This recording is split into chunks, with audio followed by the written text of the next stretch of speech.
Hello. The lights just dimmed, which means y'all need to be in your seats, please.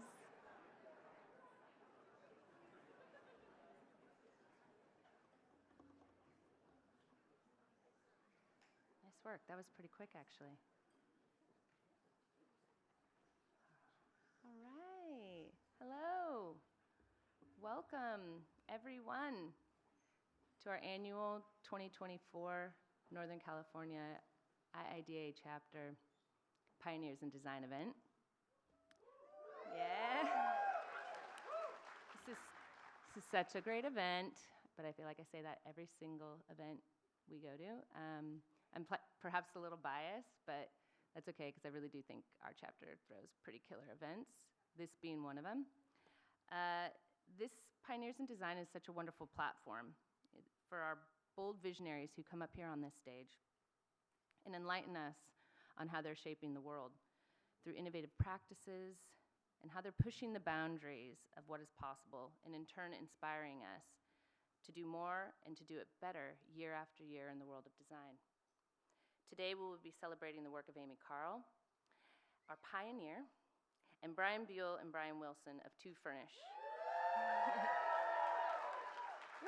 who will receive our chapter's Distinguished Achievement Award. A pioneer is someone who takes initiative, who creates, who develops, and who sets in motion new ways of doing things and thinking about things. They are the people that prepare the way for others to follow.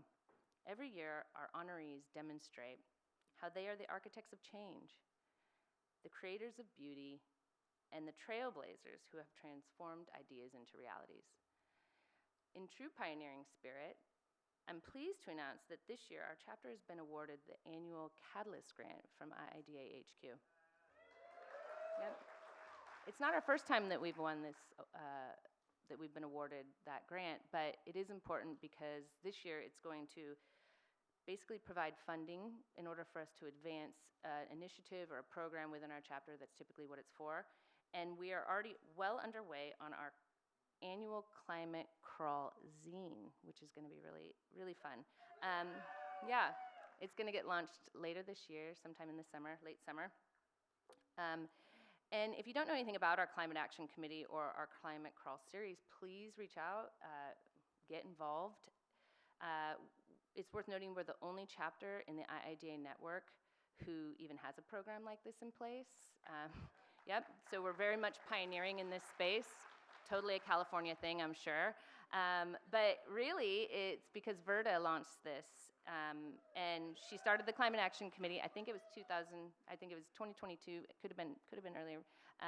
But it was during her presidency, and we were introducing a new board position for this group this year.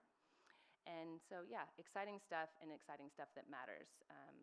And we're unique in that. And our chapter tends to be the chapter that is constantly finding something new to add that is really shaping the way for other chapters. Oops, I need to go back. What I love most about this little bite-sized zine, though, is that it's a true collaboration of our design community. It's different firms sharing insights, their strategies, case studies, and it's all about fostering a community of environmentally conscious interior designers. How cool is that? The zine is intended to encourage a diverse array of perspectives, featuring little thought-provoking articles, a tips and tricks toolbox. It's going to have interviews with some of our key industry leaders here in this community, and we'll showcase exemplary sustainable projects within the chapter, all in this tiny little takeaway. So this is coming soon. We're excited for you to get your hands on it. And if IIDA is anything, it's a place for sharing and belonging. So this zine's kind of a true embodiment of that. Speaking of sharing and belonging, I would like to take a moment to thank our chapter's board. I am so proud of the group of individuals that make up our board. I love how the teamwork truly does make the dream work. This group shows up big time. They partner, they support, they collaborate, and all on their spare time. And nobody's got any spare time anymore, so it's a really quite commendable thing. I would like to also take this opportunity to say a few special thanks to our outgoing board members. And we have a few this year, not because they don't love IIDA, but more because they're moving on and they've done their service. I'll start with Meg Bruce, our Forums VP and longtime contributor to the IIDA Northern California community. Jenna Scheck, our VP of membership. And the reason some of you, I don't know if I even see them, but they have been on other events, cute little pink stickers on your name tags now. That was Jenna and team on the membership team. Hashtag become a member today before you leave. If you're not, we know who you are. We will find you. Kimberly O'Dowd and Tim Haggerty, a double blitz team that ran our professional development program and created our pep rally. IIDA is number one. Donnie Carlin and Marjorie Snyder have been instrumental to our sponsorship success this year. Laura Grigsby is our advisor to the board for the second year in a row. Laura, you're a saint. Courtney White, Hillary Benson, and Jennifer Sparks from our city centers. Thank you all for everything you've done for our chapter. And a very special, special heartfelt thank you goes to Yana Ronan of 47 Strategy. I know. Our immediate past president, who in her term has shown up big time for our chapter, not only because she's pretty much gone to every single IIDA event that we've had, which is crazy because there's so many, but also because she's demonstrated what it means to be a true leader and a real trusted advisor to all of us. In her work life, she's no stranger to assisting organizations unpack their challenges, offering strategic guidance, and crafting a roadmap for future success. She was instrumental in doing this exact thing for our chapter by creating our beloved chapter's playbook. Yep, we got a playbook now. Big deal. If you know, you know. Anyway, this valued resource not only holds our chapter's history, our protocols, and our cherished traditions, but it will continue to evolve and grow year after year as new roles and programs are introduced. This playbook is gold and just as bright as Yana herself. Thank you, Yana, and let's give them all a round of applause.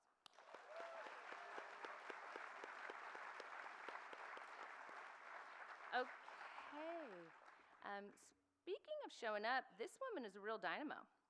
She's been hard at work this past year, digging in, getting ready to lead our chapter for the 2024-2025 term. It is my great pleasure to introduce to the stage our next incoming chapter president, Melissa Pacey of HGA, to say a few words.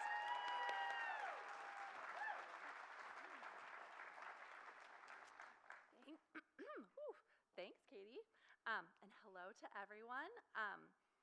I can't tell you how inspiring it is to share the stage with the incredible Katie Mercer. I'm like, yes, clap, clap, clap. Both Brians.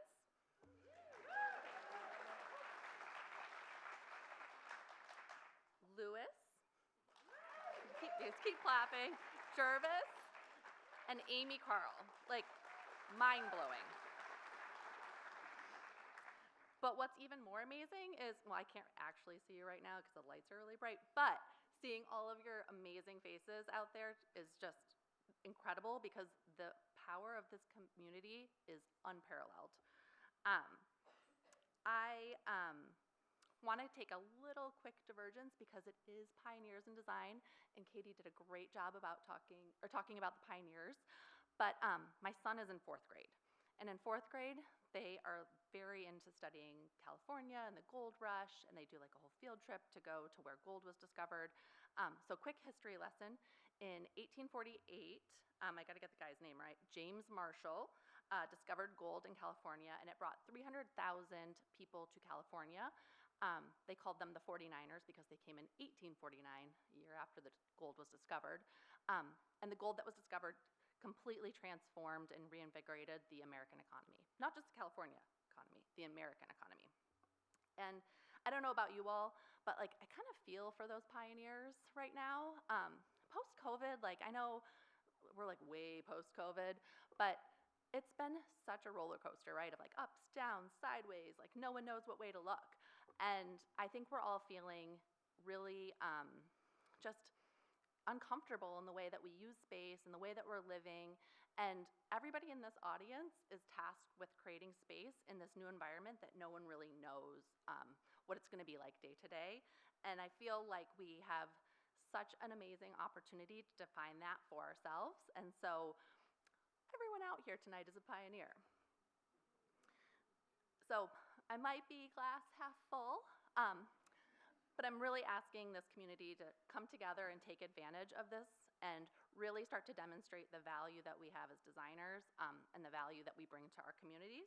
And you might be asking yourself, how do I do that? So first, show up. And congratulations, you all win because you've done that tonight. But keep showing up. We have so many amazing events. We have city centers that are throwing events all the time, and get involved. There's so many opportunities to volunteer in our committees. You know, Katie was showing the board, but we also have city centers that have tons of opportunities to get involved. And really, I cannot emphasize enough that you get so much more out of it than you put into it. And I put a lot into it, so I feel like I get an amazing, amazing amount out, and if I can say that, anyone can say that. Secondly, you've already showed up, right? So you're sort of winning, but next time, bring a friend. We're really trying to emphasize the diversity of the design community. Many of you out in the audience are interior designers that work at a design firm, but others of you are general contractors, students, material or furniture vendors or manufacturers, project managers, clients, and so much more, right? So really reach out into the community and bring all your friends to all the events and try to get them involved as well. We really want to be able to kind of push and pull each other so that we can all kind of be our best selves and really spur on that innovation that pioneers really are pushing forward. And we need to be able to learn from each other and grow, and just keep in mind that none of us is as smart as all of us. I knew I had a good quote in there somewhere, but I had to look it up. So I also just wanted to quickly share with you all that the theme this year for our chapter is Designing for Dignity. So as a chapter, we're working to provide resources so that we can really springboard design and designers into the future. Seems pretty aligned with the Pioneers theme. So I really just want to ask all of you to please use the resources that we are putting together, which kind of goes hand in hand with the whole showing up thing. But if there are things that you want and you feel like the community could be benefiting from, let us know. Come find any of us and say, hey, you know, this would be a really useful panel or resource or tool. We want to hear, so just please reach out, let us know. And then while you're reaching out, please also thank all of the people who make this possible. Obviously, Katie has thanked our board already, but we also have the chairs of the committees for the special events, as well as all those committees that take so much time to put on these events, and we could not do this without them. And please also remember to advocate for yourself and for others. Rising tide lifts all boats. I'll probably say that in every speech during my presidency, so just prepare for that. So we all deserve to be acknowledged and rewarded for the contributions that we make to our community. And speaking of those amazing contributions, I just want to take a quick moment to thank both Katie and Yana. They've been amazing leaders for this chapter and amazing mentors to me, and would not be standing here without both of them. So quick round for them.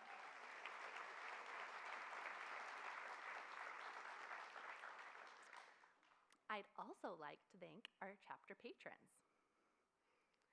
At the platinum level, Porcelanosa. 2. At the gold level, Gensler. Interface. Mohawk Group. Our silver patrons.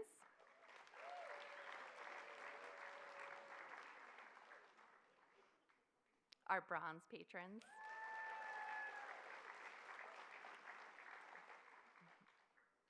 Our nickel patrons.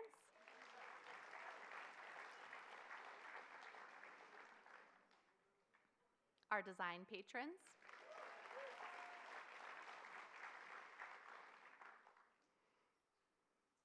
And I'd also like to thank our event sponsors. Arbor is our in-kind sponsor. Our 3-star sponsors, BCCI, All Modular, DLR Group, Study, and Northwood. Service West as our bar sponsor.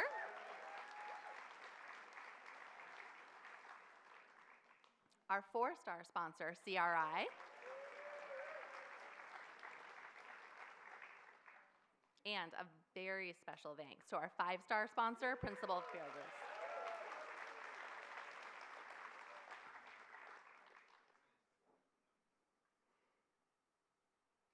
And with that, Katie's going to come back.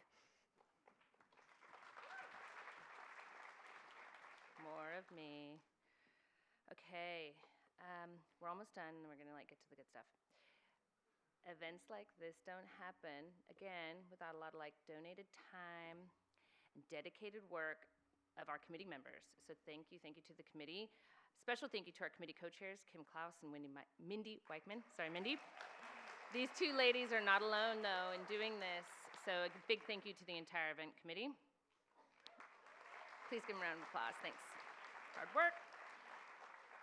It's time to get out your phones and take a quick screenshot of this one, because if you want the credits for attending tonight, which you should just go ahead and get the credits, it's good. Please make sure to stop by the registration desk if you didn't get out your phone, or note down the class code. Log it into the CID app. All right, now, who's ready to get this real program started? Not that we aren't great. Melissa and I are great, but still. The fun's coming. First, the IIDA Northern California Distinguished Achievement Award. This award is given in recognition of significant and consistent contribution of skills, expertise, or service to the profession of interior design as a symbol of respectful appreciation for commitment to the highest levels of performance and engagement. Woo! Louis Schump will be introducing this year's award winners, and as many of you know, he is a creative director and principal in Gensler San Francisco office. In addition, he's been a very active contributor to our community for over 30 years. A true visionary, Louis has been fearless in pushing the possibilities of design beyond the safe and expected, and in the process shows his clients the true value of design as an agent for creative and social change. As importantly, or maybe even more so, he is passionate about helping others find their voice to do the very same. He's a designer, a dad, a husband, art connoisseur, a fashion icon in his own right. Louis also is one of the founding members of the IIDA Northern California Honors Award, which again, one of our awesome events. Please welcome Louis to the stage.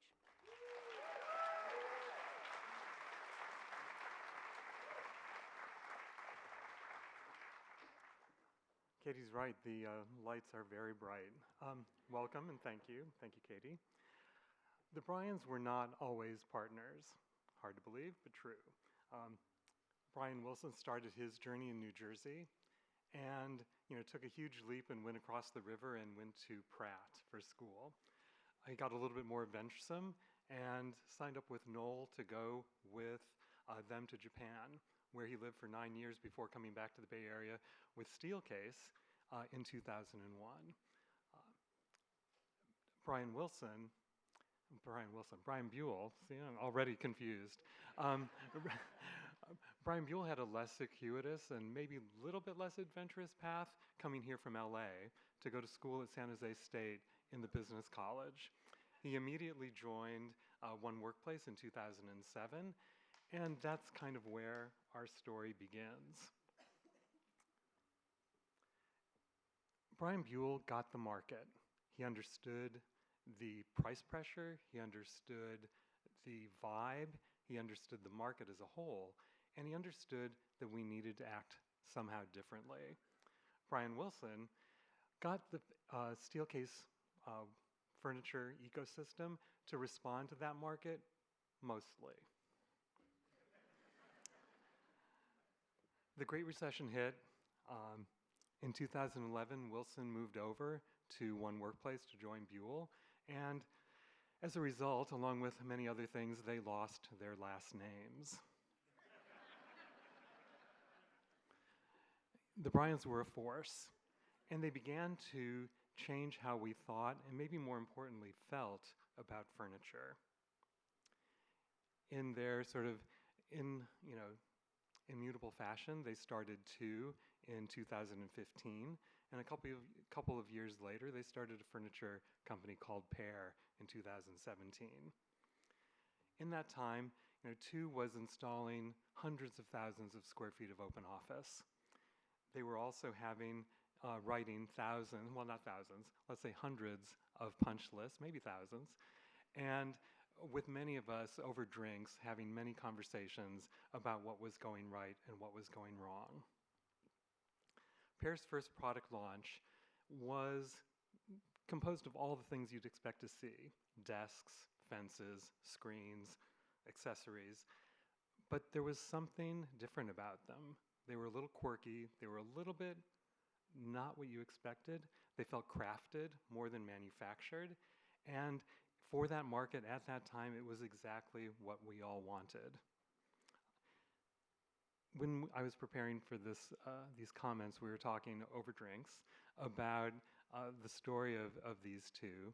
And one of the things that occurred to me is that, Pear is responding to the things that Tu hears in the marketplace.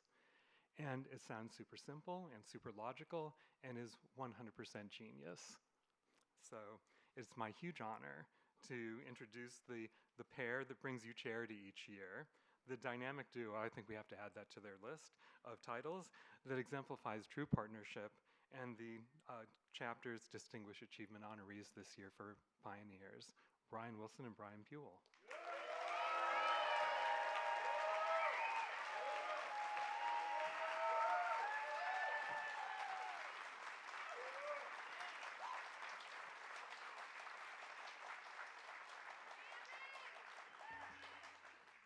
What are we doing here? I don't know. This is a bit of a trip. I actually want to start off. Well, we can't believe that we're here. Yeah. We're definitely surprised by this honor. Holy shit. Yeah. I do want to say one of the things that Melissa said a few minutes ago is that we have so many pioneers in this room. Absolutely. I mean, bottom line, we all have a little bit of pioneer in us. And I want to just echo. It's funny, we were in the green room. It takes so many people to put this together tonight. I want to give everybody a shout out in this room because all of us are pioneers in our own right. So can we clap to that real quick?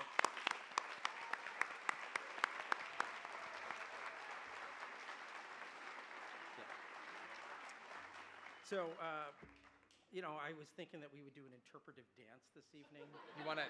Okay. And then I mentioned it to someone, who's running this event. They're like, hold back on that. You should really focus on, talking and giving I a would speech. say, who's seen Brian do the worm in this room? Okay, but, well, let's not go there. So if you do want to see it, though, see me later. I will perform for you. So one thing, I do want to point out, like this, you may wonder, how does this work, right? Because it is a study of contrast, and it's not just our waistlines. It's one thing that I will share with you, because he does hit the gym at 3 a.m. and guess what? I don't. You look great. But one thing I'll say is, I always saw ourselves as like a foreign duo, except I. Kind of like Elton John and Bernie Taupin. You guys know who that is? Okay.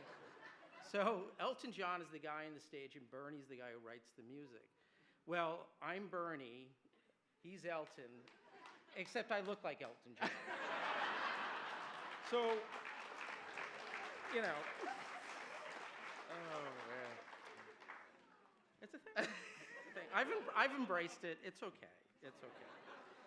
So, but look, I just want to share with you, we titled this speech, because we've been working on this for a long time.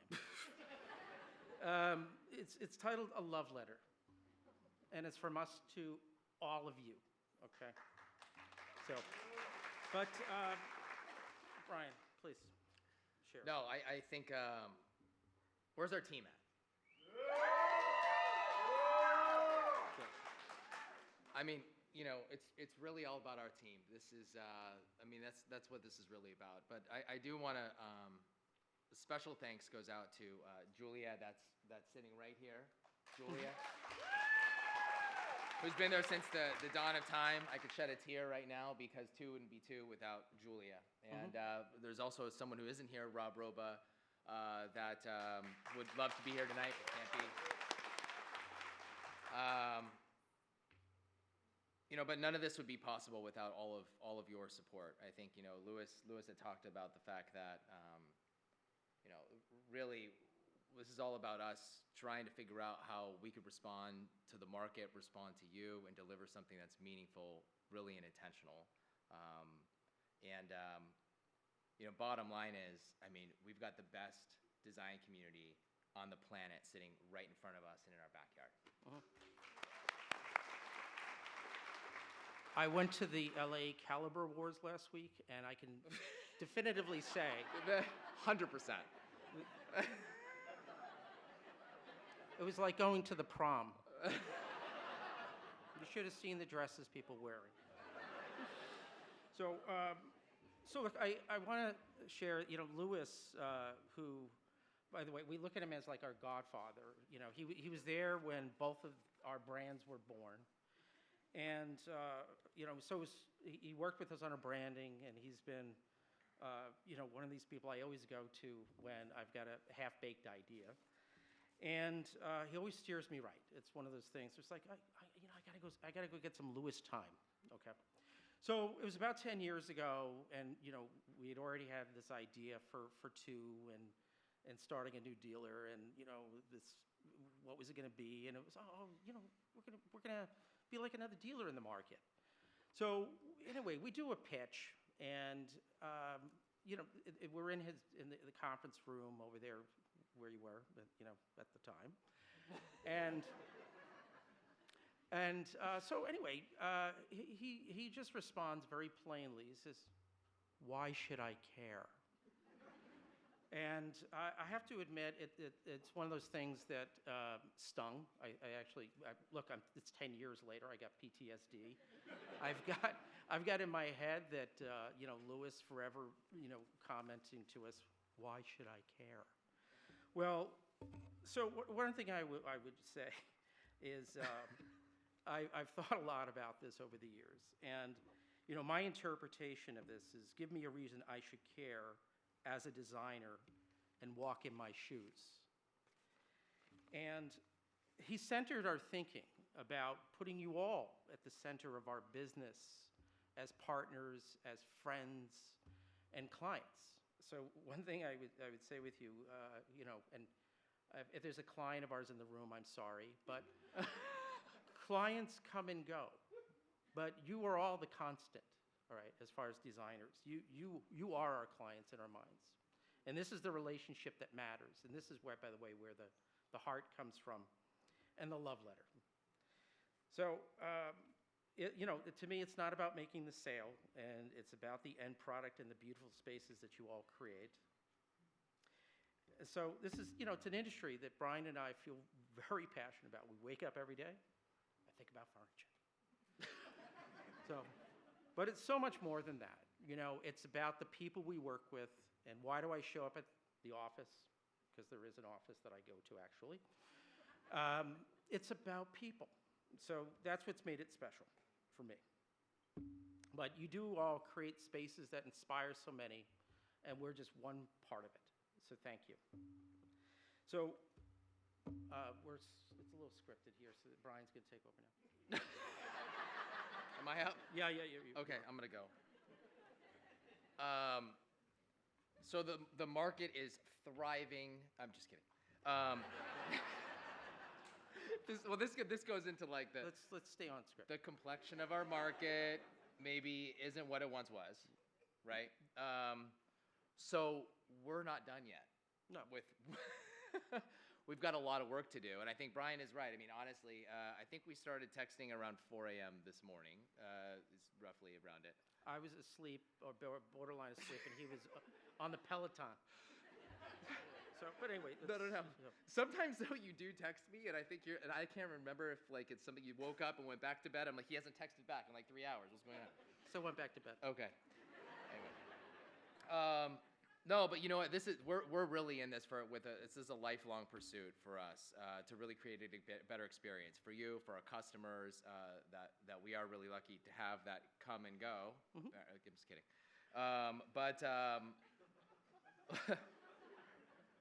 Just saying. But I do want to give a a major shout out to One Workplace and the Ferraris.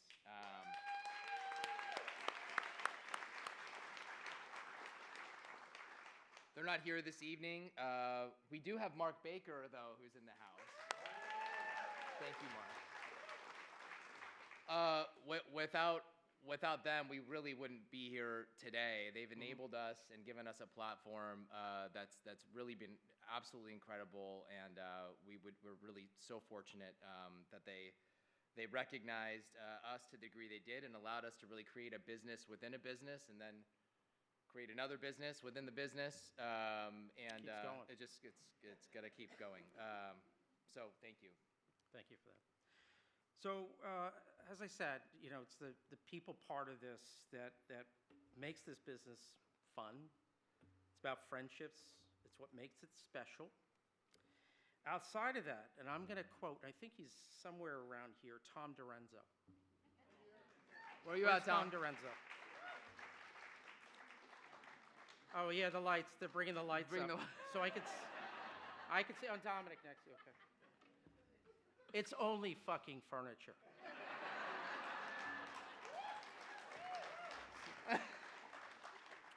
Thank you, guys.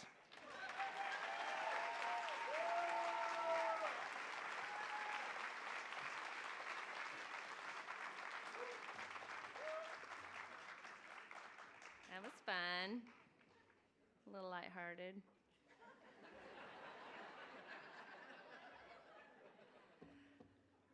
Love you guys. All right, now we get to the real meat where we all really get inspired. Not that that wasn't inspiring, but still. Amy's going to inspire us. All right, so we're ready to kick off the main program. Please welcome to the stage Gervais Tompkin. Gervais is a founder at Plus Gervais, LLC. Gervais is an expert in workplace design, hybrid work practices, and employee well-being. His ability to explain creative processes in a way even engineers could understand led to a fulfilling career helping technology companies determine what they should build and why. As a principal at Gensler, those skills and fascinations found a home as a leader of their global consulting practice. After retiring from Gensler in 2022, he has continued to consult with his technology client friends and joined the California Labor Lab to advocate for fair policies and healthy working conditions for blue-collar and gig workers. Today, Gervais will moderate a conversation with Amy Karle following her keynote presentation and will help us understand the creative process as he would with engineers. We're excited to have Gervais lead today's conversation. Please help me welcome Gervais to the stage.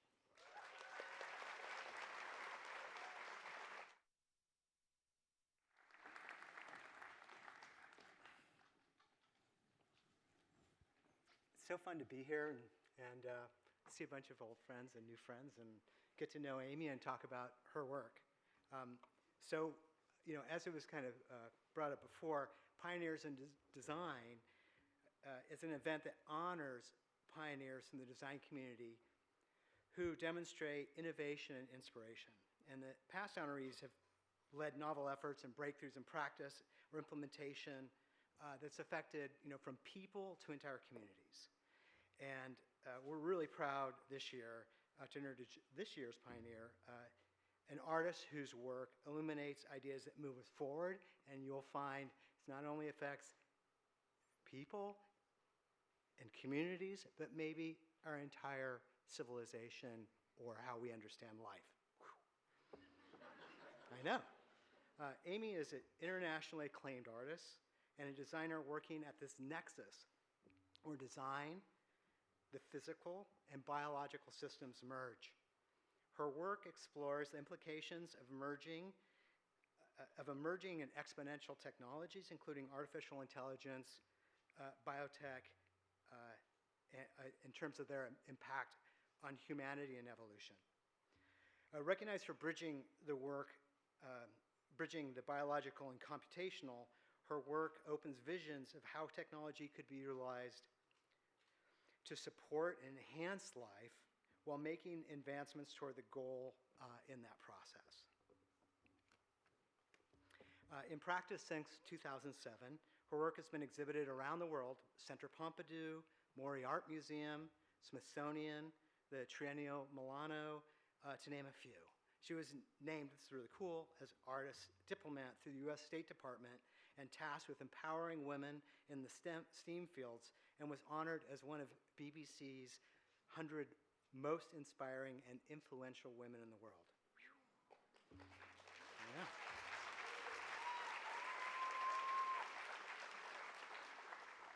Her work not only reflects a vision for the future where technology supports and enhances creativity and innovation, and also her work actively participates in the creation of that future and actually imagining a positive outcome for this amazing stuff. Karle's work is not only what she has created, but it's the pathways that she illuminates for future generations, pathways where technology serves creativity, where innovation fosters community, and where design is intrinsically linked to enhancing human potential. Please honor me in welcoming Amy Karle, a true pioneer in design, whose visionary work continues to inspire and propel our understanding of how design can impact the world.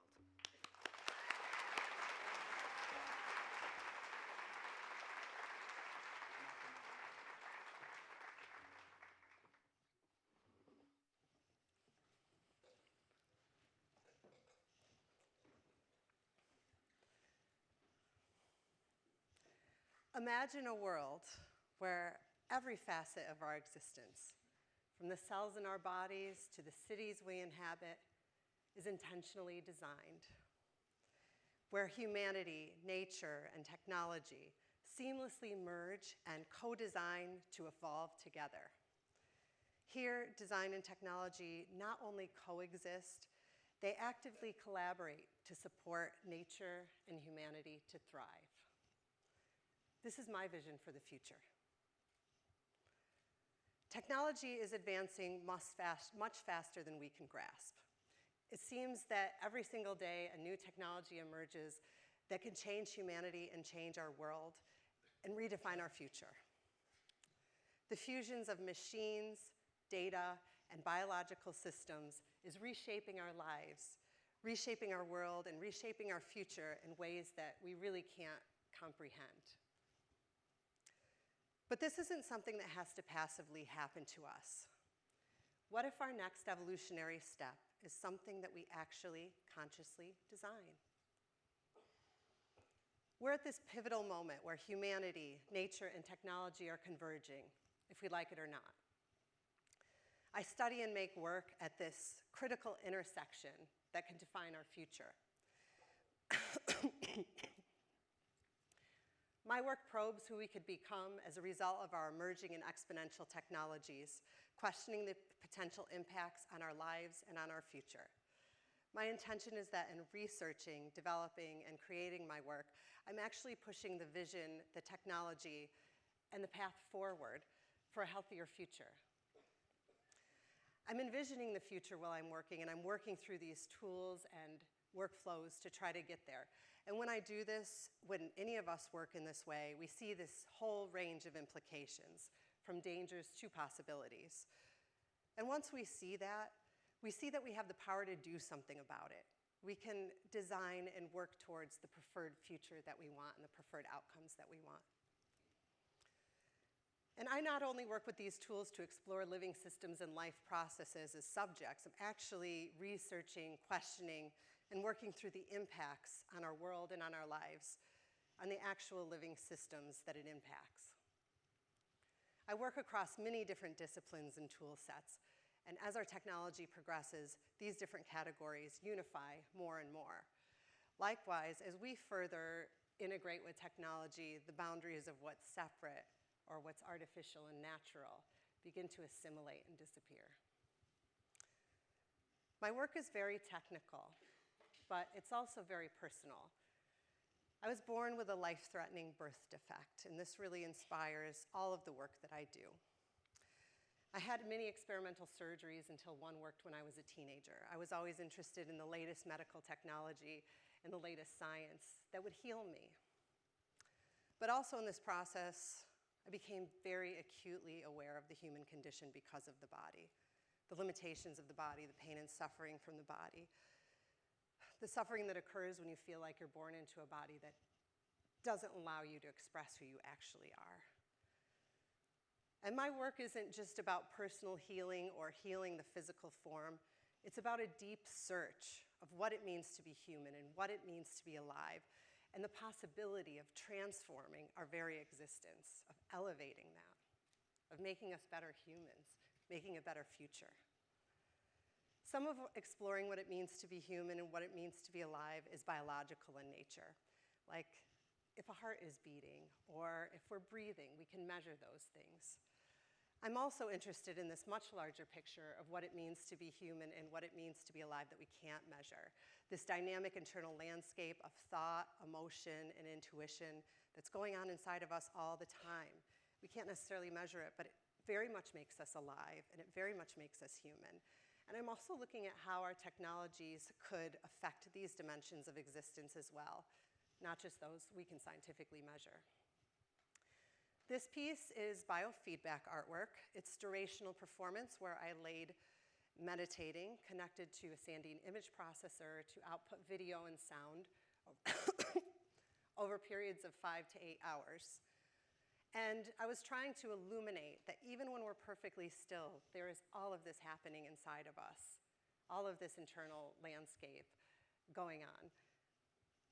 And my work navigates this convergence of our organic selves with technological and synthetic possibilities. With the development of our exponential technologies, including artificial intelligence, machine learning, robotics, implants, bionics, 3D printing, bioprinting, synthetic biology, genetics, and this overall merging of infotech and biotech, the concept of life itself has truly been expanded. This piece is regenerative reliquary. This is 3D printed, generatively designed scaffolds for stem cell culture into bone. What that means is that this scaffold of a hand design can accept human stem cells from a living human donor and grow into the form. And over time, that initial hand design that looks yellow now disintegrates, leaving only a patient's genetic material. So medically, this considers people who need bone grafts or transplants and those with limb differences. And this way, if this was to be medically implanted as a replacement part, it could potentially have a lower risk of rejection because someone's own genetic material was used. So this is really exciting medically.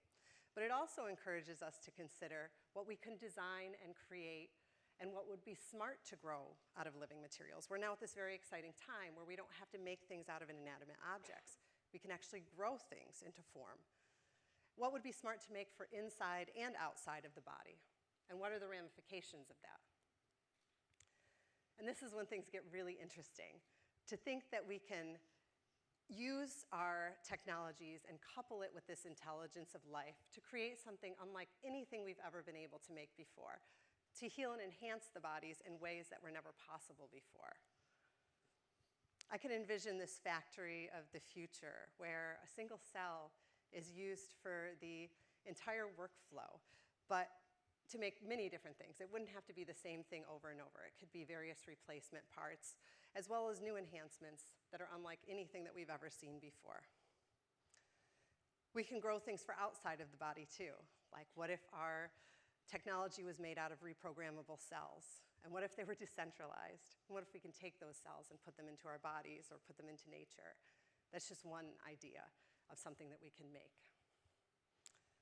Drawing inspiration from the wisdom, elegance, and adaptability of natural systems, my work collaborates with cellular life, allowing these natural systems to teach us and guide us in our design and creative process. I'm not trying to get the cells to do something. I'm trying to collaborate with them and let them teach me.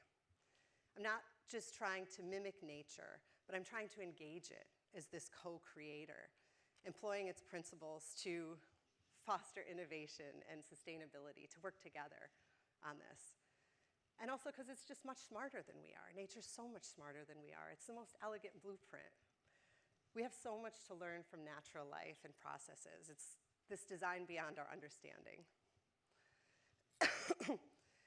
And working with nature can't be taken lightly. There's serious ramifications of using natural and living systems and genetic materials with consequences that we really can't foresee. And I run into this all the time with my work. It also brings up a lot of very philosophical questions as well. When we were making this piece, the scientist that I was working with suggested that we use bone cancer cells because the bone cancer cells are very robust. And if they couldn't thrive on this scaffold, then stem cells, which are much more fragile, definitely couldn't survive. My immediate response was no way, I'm not using cancer cells. My mother died of ovarian cancer very young. She was a scientist, and when I make this kind of work, I feel her very present with me. So my natural response was no. But I trust the scientists I work with, and I went home and I started thinking about this, and I was thinking, what if I had my mother's bone cancer cells? And what if I could grow those on this piece? What does that mean? She's not alive with us anymore, but what if I can grow those cells? We can measure that they're alive scientifically, but it's not the same as having her here with us. It raises these very interesting questions about what it means to be alive, and other issues as well, like rights to life and death. Most human enhancements start with healing in the medical field. In the case of bioprinting, we'd first create organs for those who need transplants and are on the transplant list. There's a desperate need for that. But then the next step, as we start to age, would be to replace out our parts. And this could potentially encourage us to live a longer lifespan than a normal human expectancy. We don't really know. Others would get enhancements for performance purposes. And it's not just about enhancing bodies medically. This is enhancing the very essence of our humanity, of our human experience. It's fundamentally changing who we are. Through exponential technologies, we can explore new terrains of identity and existence and how those can impact our future and evolution. We can actually mimic them in advance and see what can play out in front of us. We have to be very careful and cautious. Human-induced changes can occur much faster than nature, and I'm really concerned about its impacts on our future. These are 6 sculptures based on data from a triceratops and scientific research in de-extinction. Yes, I learned that's a real thing. And this work projects out through a machine learning evolutionary system way out into the far future, trying to project out as far into the future as dinosaurs were in deep time, to try to look at what are the potential evolutions that can occur over that time frame, and if we make a change, what would happen? I'm concerned about evolution that natural selection never designed, and we're headed there at absolutely exponential rates. So it's important to focus on who we want to become and how we want to use our design and technology to help us get there. The heart of evolution is a biomechanical and biofabricated sculpture that questions our physical and spiritual evolution as we use biotechnology to advance our species. I collaborated with cardiac surgeons to explore how the heart's vasculature could be improved through generative engineering and generative design for less dire consequences in the case of blockage. Heart disease is the leading cause of death, at least in America. This piece was made in a bioelastomer, and then it was articulated with a similar kind of function as a pacemaker. And this is a version I'm working towards bioprinting with human cardiac stem cells that would actually beat. Bioprinting vasculature has many benefits, not just for the heart, but if we can bioprint vasculature, we're one step closer to actually making replacement organs. But this also raises very important questions about the consequences of redesigning the body. And that's ultimately why I chose a heart. The heart is the seat of emotional consciousness. Across many cultures, it's the organ associated with deep emotional feeling, with love and pain and joy. So if we're to switch that out or fabricate it in some way, what would be the implications of that? If we alter this organ, who would we become physically, emotionally, and spiritually? What would be the evolutionary impact? I was with my friend Lisa after she had a lung transplant. And in the house, in the recovery house, there was people from all over the world, all different backgrounds, and they all reported the same thing. They felt so different after they had the transplant. They can feel the person who they got the transplant from. And of course, they don't know who that is. I even heard this story about someone who had a bone marrow transplant, And they all of a sudden wanted to smoke. You know, they had this major surgery, they were really sick, and they wanted to smoke. And the doctor said, well, that's probably because the person you got the transplant from was a smoker. So I was thinking about these kinds of questions when I'm making these pieces. If we're going to be redesigning it, how does that impact us? You know, the design and the technical processes of these pieces are very, very complex. But it's nothing compared to the spiritual, philosophical, and ethical questions that arise in doing this kind of work. Ultimately, I'm interested in how we can integrate our technology to heal and enhance us, to empower us. When we think about biotechnologies and artificial intelligence, many people see that as something outside of ourselves, like a computer or a robot or something that's done in the lab. But I'm trying to imagine how we can integrate it with us, to heal us, to empower us. Like, think for an example of a pacemaker. This is a highly technological device that's implanted into the body. Some of them can even page the doctor. But when we see somebody that has a pacemaker, we don't think of them as a cyborg. We see someone whose life has been saved. I believe that artificial intelligence is not just about the technological, but it's about the biological as well. And we're seeing this more and more as our life sciences and computer sciences merge. Using these tools offers us this unprecedented opportunity to potentially transcend life as we know it. These biodigital organisms engage the implications of artificial life. And I'm trying to tease some reflections on potential futures of evolution across biological, artificial, and hybrid forms. This work explores principles of life by setting the initial conditions and rules for evolution, allowing AI to generate entities with lifelike behaviors like growth, interaction, adaptation. And these really start to illuminate this demarcation between organic and artificial, and the potential for new life forms to engage from digital environments. Showing potential trajectories of biotechnological evolution, and showing us great possibilities and opportunities, but also inevitably triggering a lot of ethical questions. All of my work is inherently deeply intertwined with ethical and philosophical considerations on the nature of life and intelligence, health and well-being, human and natural rights. It has to be. These are the things I'm working with. You know, in this kind of work, we can't help but see the concerns and also the potentials and the possibilities. But again, when we can see preferred outcomes and a preferred future, then we can actively design and work towards it. I can easily envision a future where our bio and technological intelligences empower and enhance our lives. A future where highly autonomous integrated systems surpass human intelligence across a number of domains, where AI, biotech, and quantum technologies become enmeshed with our bodies and our beings. And as the body and technology come together, the impact on our lives, our future becomes even more pronounced. This makes it crucial for us to be proactive in shaping our technological landscape and really understanding how our technology shapes us, because there is a very important relationship there. It absolutely reshapes us. It reshapes our bodies, it reshapes our thinking, it reshapes our whole lives. These are garments that I made based on anatomy, representations of anatomical systems and visual forms. The process I used to create these garments is now used to make scoliosis braces and lightweight breathable casts, actually physically reshaping our bodies. My goal is to continue to investigate what life could look like in the future, how our bodies, our beings, and the natural world can interface with quantum technologies, and what life means in a post-biological world, where we merge with technology to transcend our current limitations.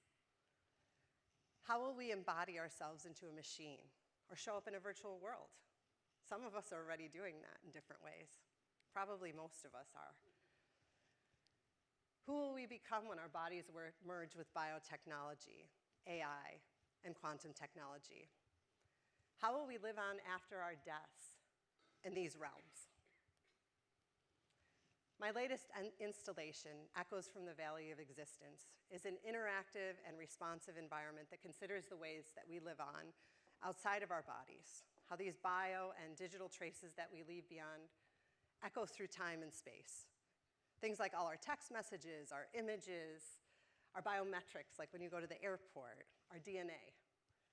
How do those live on outside of us, and what story do they tell about us? So this installation was really beautiful and engaging when you're in it. But again, this is like what we're leaving in the present moment, how we're interacting. And I really wanted to give people the opportunity to understand that these echoes last much, much longer than the engagement time that we're doing it. And they can even last past our lifetime. So as part of the piece, I gave people the opportunity to leave messages and DNA for the future. And these will be packaged together with the data from the piece and the images from the piece, launched into space and embedded on the moon. So it really forced people to think, what are we leaving for the future?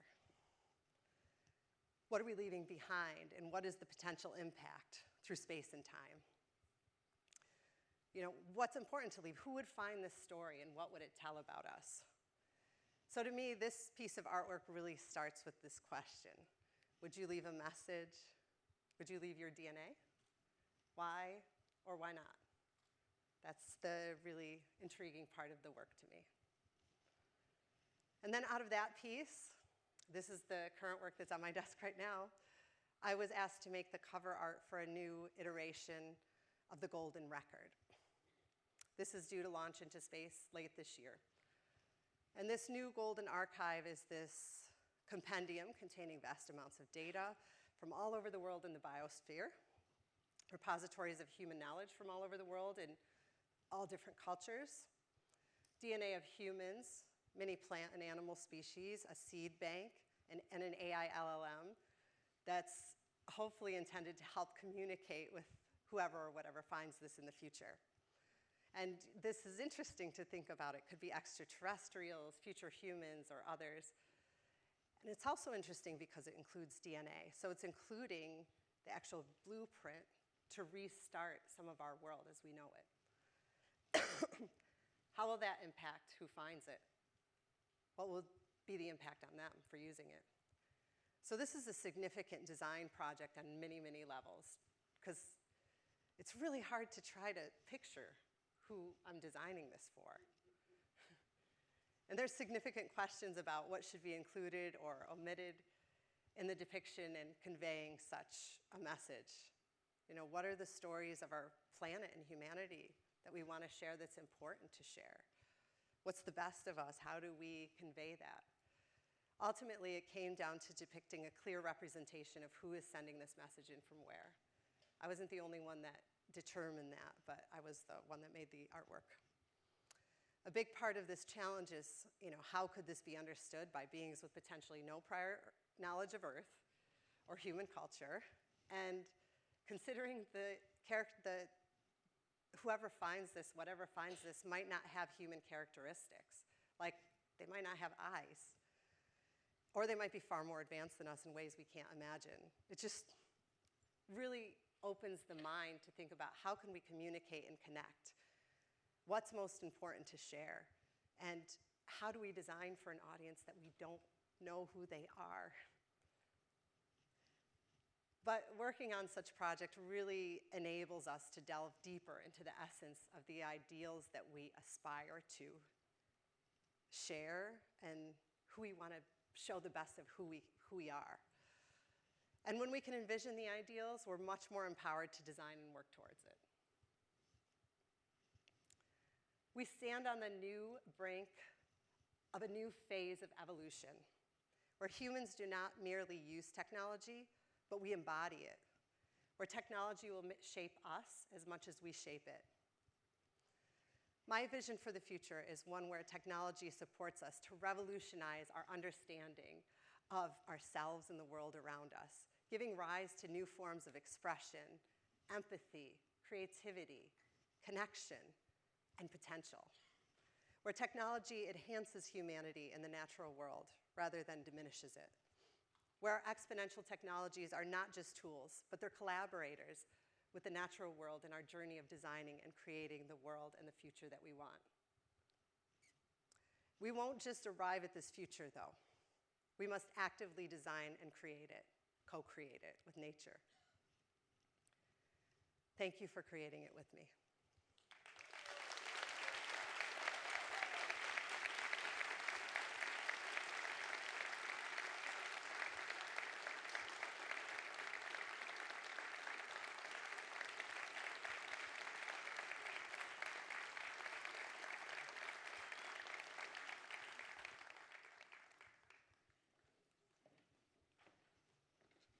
Great job, Amy. Thank you. Thank you. So am I on now? Yes, I am. So we're going to do some Q&A, and at some point someone's going to give me this signal, which means you get to ask a few questions, so think of some good ones.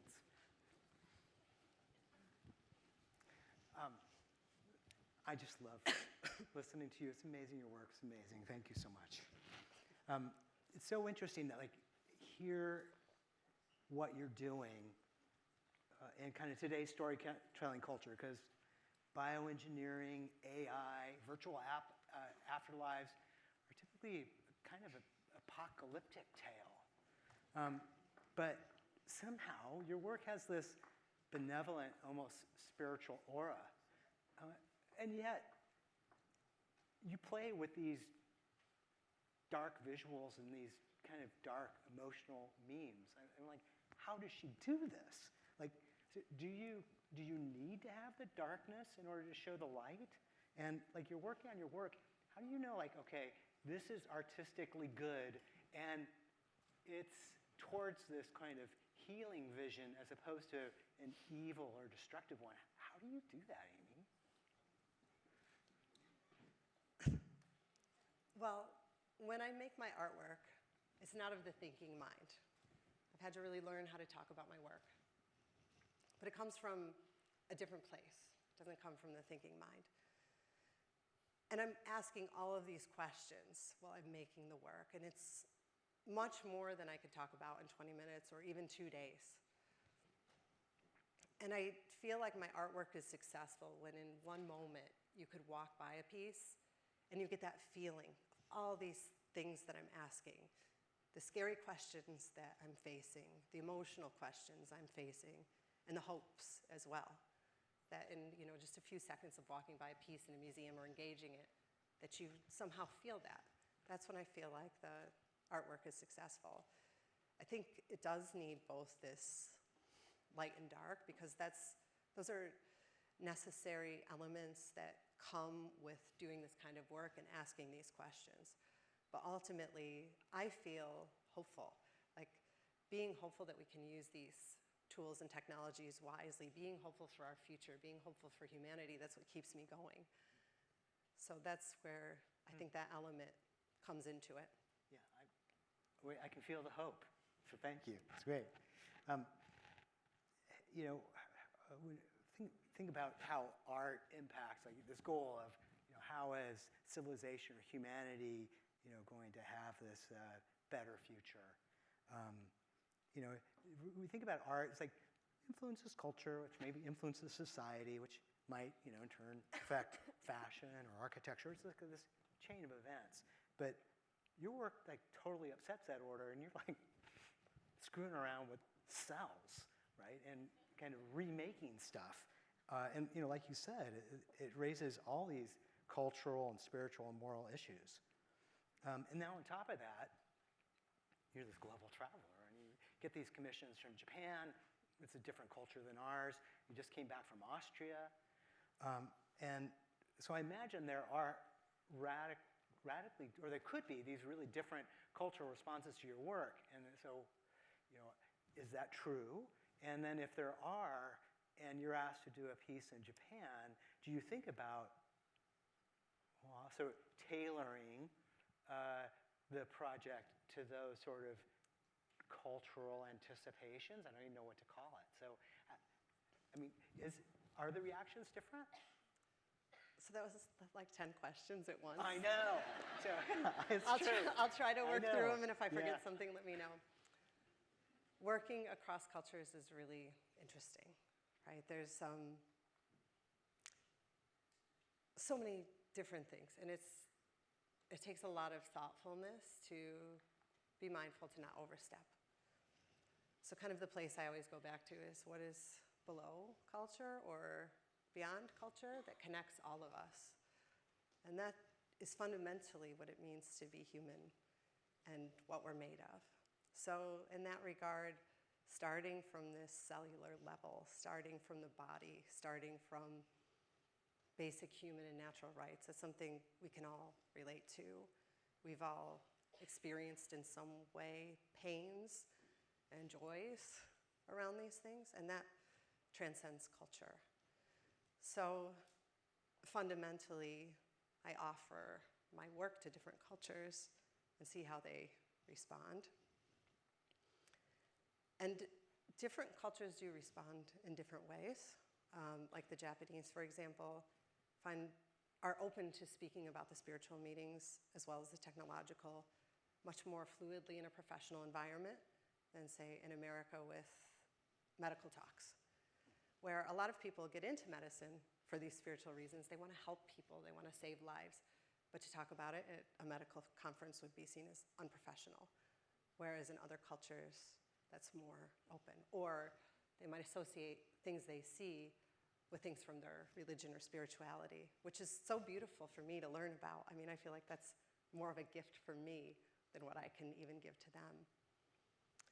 It's also, my work is prompted by the thinking of different cultures. So for the piece Echoes from the Valley of Existence, the interactive piece where you can leave your DNA or text messages, that was made for the Triennale in Sapporo, Japan. And the Triennale, the concept was the last snow, which is like so beautiful, very Japanese. The concept of the last snow of the season or the world or your life. So I was commissioned to make a piece, The Future of the Last Snow, 100 years or more from now, and the director said to me, this was my prompt, think about the future of death, life, in terms of the last snow. So it was really this cultural prompting that led me to make a piece that was for Japanese. But if we installed it here, it would still be very interesting. And I would be interested to hear how the responses were similar or different. So some of their responses, like for DNA, had to do with their death rituals or their spiritual rituals. And that would be different for us. Well, you got all 8 questions. Thank you. In art and design, one typically earns a reputation. Oh, Amy's work is like this, right? And same with us as designers, right? That can be good, or it can be eliminating, can be a trap. But I imagine avoiding the trap relies on you staying true to you and finding fresh sources of inspiration, and then also that discipline to stay on that vision that maybe you don't even understand. So how do you navigate this thing of reputation and expectation, but keep yourself on track, on Amy's track? You kind of asked and answered the question altogether already. So thanks, you made it easy for me. But this is something that artists and designers run into a lot, right? We get a signature style. And over time, that signature style becomes more sought after. But we can't grow if we stay in our lane, stay in our comfort zone. So for me, it's always about finding what you really feel passionate about. What do you want to learn about? What do you want to experiment with? What do you want to try? And as you practice, as long as you're like practicing every day, your signature comes through that. But it's by continuing to learn and grow and trying different projects, even if they're totally crazy and bring you to outer space, or like now I'm getting into quantum technology, which I know very little about, but is just totally blowing my mind. It'll take me a long time to kind of find my voice in that field. because there's a lot of learning, but it's not stopping me from learning. So I think, it's about keep growing, and you'll show up in that. Okay, I'm going to ask a question which I don't answer myself, hopefully. I see good. You did a good job. Well, thank you. I see that some of your collaborators are here, which is awesome. And, you work with a really kind of radically broad set of collaborators. And, each are coming from their own discipline and their own sort of processes and systems. What's it been like to do that? And how do you collectively find your paths, the path to, get stuff done, interesting, good stuff? I feel that, it first comes from me always wanting to work with people that are smarter than me and knowing that I'm going to learn something from them. And when you go to a collaboration from that space, you're not so afraid of asking questions and asking for critique, because that'll make your work better. So first of all, it's like setting that stage of mutual respect, but also, of course, you need to have the time. There's a lot of interesting people that we'd love to work together, but the time isn't right. And what was the rest of the question about how? Oh, it was just about, how do you, so you've talked about how you set the tone, right, and learn from each other. And then are there some processes you rely on? It's okay, this worked in the past, or is every time is it unique? Every time is unique, and that's actually part of the signature question too, which makes things difficult, but also allows us to keep growing, right? And I think a lot about establishing this collaboration is your personal passion and excitement for it. Right? If you're excited about something, it's like a magnet, and you just start asking people, who do you know that does this? Who can you help? How can I get some help with this? I want to build this crazy thing. How can I do it? And then I have certain other limitations. I have 3 kids, so a lot of times it's I need to find somebody in the Bay Area. I need to find somebody who, has the funding or won't require that much funding, unfortunately, in a lot of cases. So I have all these set of requirements. But when you start asking, all of a sudden, the right person just emerges. So I think, it's that process of believing in yourself and sharing your vision and practicing. You did talk about what your kind of now next is, which is the golden record and all that. Do you have an idea of what's after that? Yes, I have just started engaging quantum technologies through an artist residency that I started last year, Studio Quantum, where I get to learn from experts in quantum technologies, and it's completely blowing my mind. This idea that quantum technology is based on atoms, and we are based on atoms. Everything around us is based on atoms. So when we evolve into this future, we see how reliant we are on our digital technologies. When we take that next step into quantum technologies, and it's made of the same things of us, how will our world change? How will things be even more fluid than they are now? So this is really opening my mind, and I don't know what'll come of it yet. We'll see. We'll see. Like I said, it'll take a long time to develop my voice in that field, because it takes a long time to learn about these fields. So interesting. Do we have time for a couple of audience questions? I can't. So can someone that's not blinded by the light? Maybe we can bring up the house lights. Does anybody have a question out there? Yes. Okay. Can you get him a mic then? It's fine. I can project here. So with your projects and artwork being the idea of thank you. Cell regeneration and using biology as a way to 3D print and such, has there been thoughts about the human mind? So for example, Alzheimer's and degenerative diseases, have you been thinking about how you can use your technology to improve those sort of illnesses? This has been a question that comes up a lot, because some of my earlier work, I briefly showed one of the biofeedback pieces where I was laying, but then I got into neural headsets because people wanted this experience of seeing their own biofeedback. but the meditative one was really difficult. And also I was like getting all kinds of shocks from it and things. It wasn't practical. So I got into these neuro headsets when they first came out, and these kind of questions started arising. So I haven't worked on it very deeply in that regard. The way that I have been working on it is how can we use our brains and technology to learn, both communicate and learn. So one of the kind of slides I showed, but I didn't explain what it was, I was wearing a neuro headset, and I never thought of myself as musically inclined. So over a period of 2 weeks, I wore this neuro headset connected to a digital interface to output music and sound representing my brain waves. And over this period of 2 weeks, I started, when I took it off to go out into the world to get food or whatever, I started hearing sounds in the world around me. And then I started dreaming in sounds. And I had never had this experience before, except for like if somebody called my name or a phone rang, but I never had music composure. So in a period of a few weeks, I was able to teach my brain to become more musically inclined, and I still have that experience of dreaming in sounds to today through this technological interface. So I think there could be a lot of applications there. I also started working with these neuro headsets and generative AI to output our thoughts into images and text. But I look at that more of conceptual rights and intellectual rights. So that kind of brings us down a different pathway. But thank you for that question. Even though I haven't been working in directly, I think there's a lot to explore there.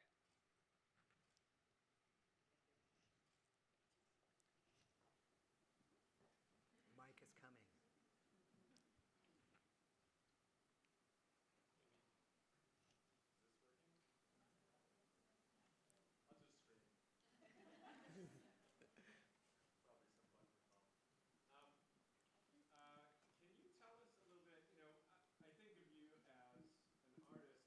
Think of you as a polymath. Hi. Don't scream anymore. I'll whisper. I think of you as an artist, but I also think of you as a sort of generous polymath who is exploring this space and almost a design scientist who's exploring kind of with the balance between art and design. How did you get there, though? I guess that's my question. It's like, were you at 5 years old?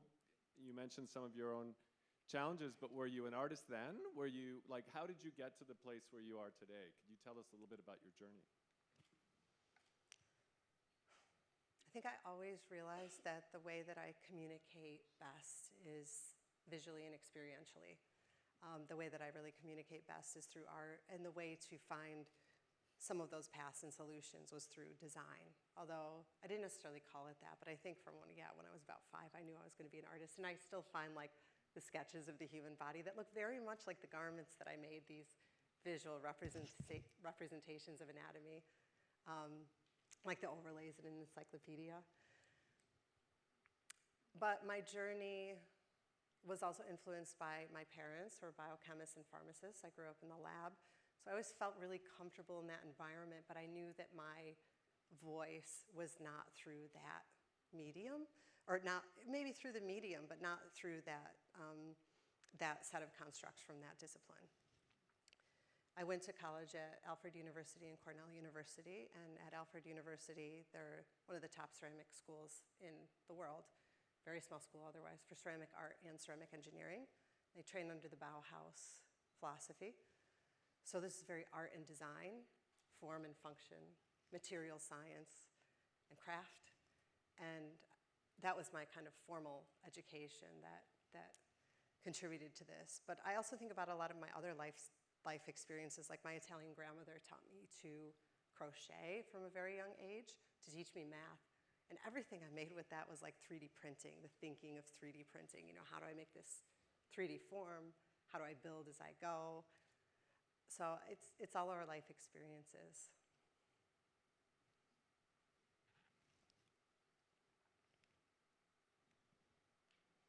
There's one right behind you. Oh, wait. She's got one. Have you considered doing anything that's interactive, that you can actually hold? A lot of the work that I saw was observational, as opposed to something like having the heart put in your hand and feeling the pacemaker, actually experiencing that with your art? I've done a little bit of playing with that, but not in like the museum setting. So I do some engaging installations, but I do love this. And I have felt this before where we had this little device where you can hold it to your heart, and then somebody can hold this little haptic device and they feel your heartbeat. It was amazing. I tried this with people I had never met, like a group of us in a circle. Immediately, you were connected with them in a way that felt like you knew them for a long time. So this is something that I'm excited to do. Also, the neural headset piece with the sound, a piece that is kind of always in my proposal portfolio for museums when they ask for new work, is that I'd like to make some kind of symphony where people can come together, try the neural headset, be connected to, say, a certain instrument, and then you can hear what you sound like alone or when you sound like sitting next to someone that also has the headset on. So there's a number of pieces that I have that are engaging or future works too. So thank you for that question. I think that's really the next level of having these experiences, which is so important. Okay, maybe one more. Yeah, all the way up there. Is this okay? I think sounds are on. What would you say to a skeptic, especially in the realm of like bioengineering as being involved in your body, and further kind of pushing that forward of kind of like what connections and that kind of stuff? Sorry, can you repeat the beginning? Oh. What would you say to a? Yeah, what would you say to a skeptic of having more skeptic. integration into your body when it comes to technology? I would say to please be skeptical. Please continue to be skeptical and give resistance, because a lot of times the technology is pushed forward very fast. Even through FDA regulations and stuff, which seem like forever, this is still very fast. And it's important to be skeptical. It's important to stop and say, how will this change us? There's so many things that happen in the medical field that we have no idea is happening. And before we know it, it's changed us. I honestly don't even think we can give informed consent anymore because of all of the different technologies that are involved in the system that are not transparent at all and based on biases, like, you know, in the case of heart information based on things that happen to 70-year-old plus men, and then they're comparing it to me when I have a problem. So I'm considered an outlier or might not get diagnosed. So I think it's very, very important to be skeptical. In fact, I was just at this think tank in Austria on AI, and one of the people I ended up working with, his intention for this think tank was resistance.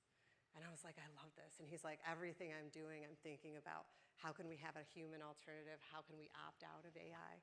And it's like, even though that isn't like the place I come from, I love this view, and I'm hungry to kind of hear more for it. But it's important that it's informed as well. So, you know, where is it important to be resistant and to think twice about integrating things? And where is it just like blind, oh, I'm scared because I don't know it? All right, I think that's good. Give it up for Amy. Amazing.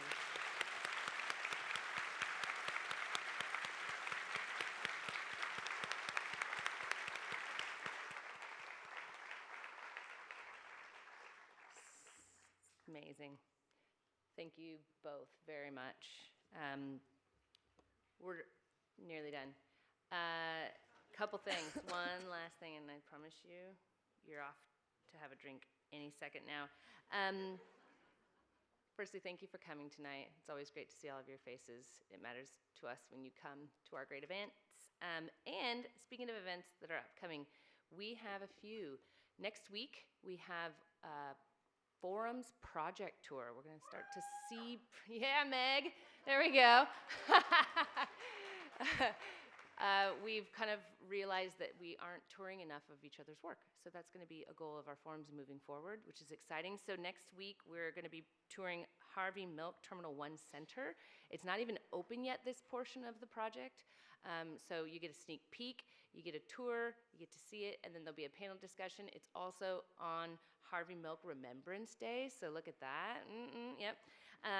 Come out. Tickets are still available, selling fast. Then we have our Leaders Breakfast on Friday, September 13th. That's just coincidental that it's on Friday the 13th, but you should come. Leaders is a great event, as always, and it'll be after summer and neocon extravaganzas. So anyway, please enjoy the reception. Thank you. Thank you for coming, and have a great evening and be safe. Thank you.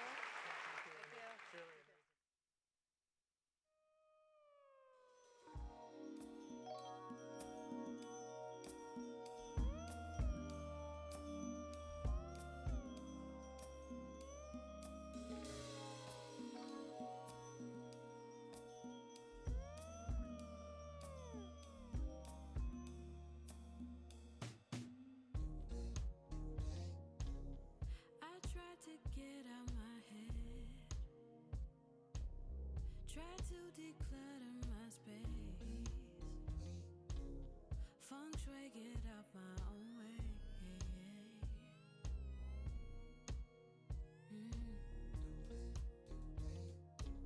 Still hear this noise all around, still building up, it's so loud.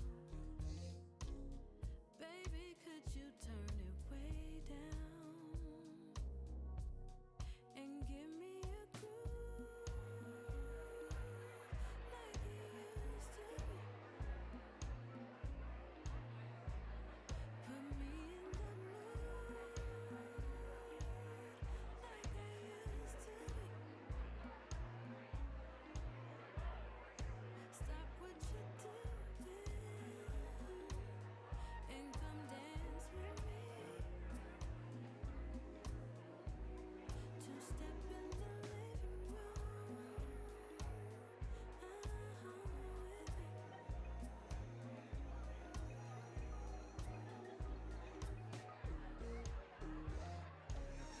We don't have all the control,